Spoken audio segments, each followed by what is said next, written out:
Assalamualaikum warahmatullahi wabarakatuh. Perkenalkan, nama saya Esa Arifani Nurlaili dari Prodi Pendidikan Bahasa Arab, Fakultas Tarbiyah dan Ilmu Keguruan, kelas 3A.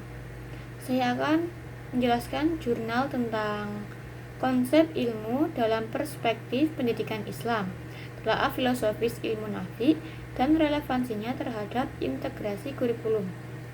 Yang pertama, pendahuluan. Islam menempatkan ilmu pengetahuan pada posisi yang sangat krusial. Secara historis, kedatangan Islam mengubah masyarakat Arab dari kondisi jahiliyah yang primitif menuju transformasi budaya dan pendidikan yang lebih baik. Islam mendorong umatnya untuk berpikir kritis dan ilmiah melalui ayat-ayat Al-Quran yang mengajak merenung tentang penciptaan alam semesta. Semangat ini melahirkan filosof besar seperti Al-Kindi, Al-Ghazali, Ibnu Sina, dan lainnya yang menjadikan Al-Quran dan hadis sebagai acuan. Yang kedua, sumber epistemologi pendidikan Islam. Menurut pandangan Imam Al-Ghazali, sumber pengetahuan dalam Islam meliputi 5 aspek utama. Yang pertama, Al-Quran, yaitu sumber utama yang menyempurna wahyu yang berfungsi sebagai pedoman hidup, akhirat, dan dunia, serta sumber hukum yang tak tergantikan. Wahyu pertama menekankan qiraah, membaca sebagai jalan meningkatkan derajat manusia. Yang kedua ada hadis, sumber kedua yang berasal dari ucapan, tindakan, dan ketetapan Rasulullah SAW. Hadis berfungsi menjelaskan Al-Quran secara rinci dan menjadi rujukan hukum serta kemaslahatan umat. Yang ketiga ada hati atau qalb. Dalam pandangan Al-Ghazali dan tasawuf, hati adalah sumber inspirasi dan kreativitas yang posisinya sering dianggap lebih tinggi dari akal untuk mencapai pengetahuan hakiki atau ma'rifah.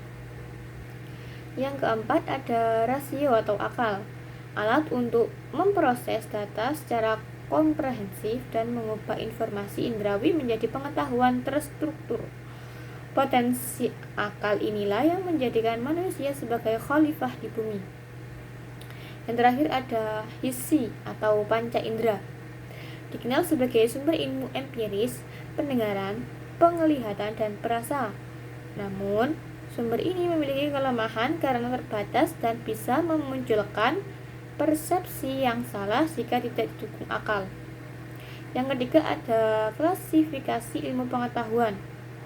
Para filosof muslim membagi ilmu ke dalam beberapa kategori untuk memetakan prioritas dan sumbernya. Menurut Al-Kindi ada ilmu syair al-bashar, yaitu ilmu yang diperoleh melalui usaha rasional manusia.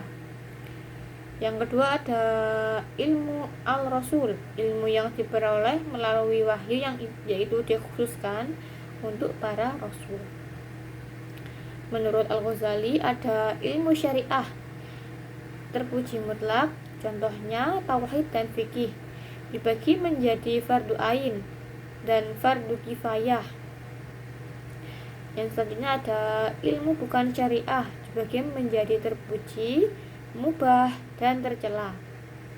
Menurut Al-Farabi, membagi ilmu menjadi 5 disiplin. Ada bahasa, logika, matematis, alam, dan kemasyarakatan. Yang keempat, konsep ilmu nafi, ilmu yang bermanfaat. Imam Al-Ghazali menekankan pentingnya ilmu nafi, yaitu ilmu yang memberikan dampak transformatif pada diri seseorang. Tujuannya apa? Membentuk individu yang beradab dan takut kepada Allah. Indikator ilmu bermanfaat adalah meningkatnya rasa takut kepada Allah, menajamkan kepekaan terhadap aib diri sendiri, berkurangnya keterkaitan pada dunia, dan bertambahnya hasrat akhirat. Lawan ilmu nafi adalah ilmu yang berbahaya atau al-ilmu ad-dar, yang hanya digunakan untuk keuntungan duniawi semata. Yang kelima, relevansinya terhadap integrasi kurikulum dan peran guru.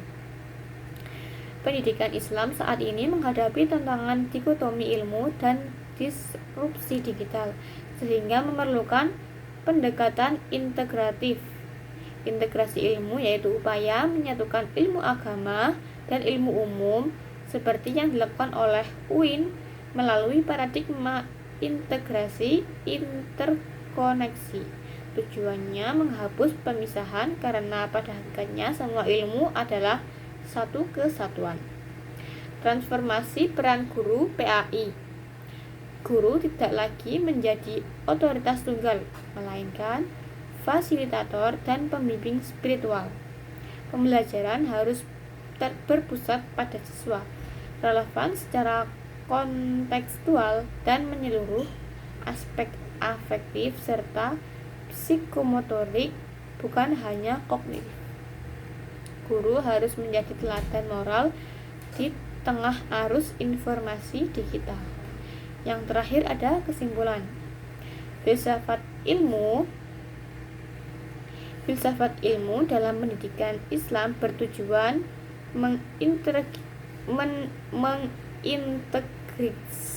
mengintegrasikan ilmu, moral, dan agama untuk membentuk peserta didik yang berpikir kritis, namun tetap berlandaskan etika Islam.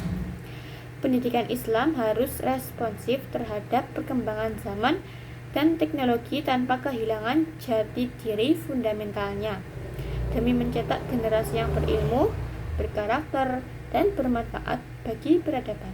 Sekian penjelasan dari saya, kurang lebihnya mohon maaf. Wassalamualaikum warahmatullahi wabarakatuh.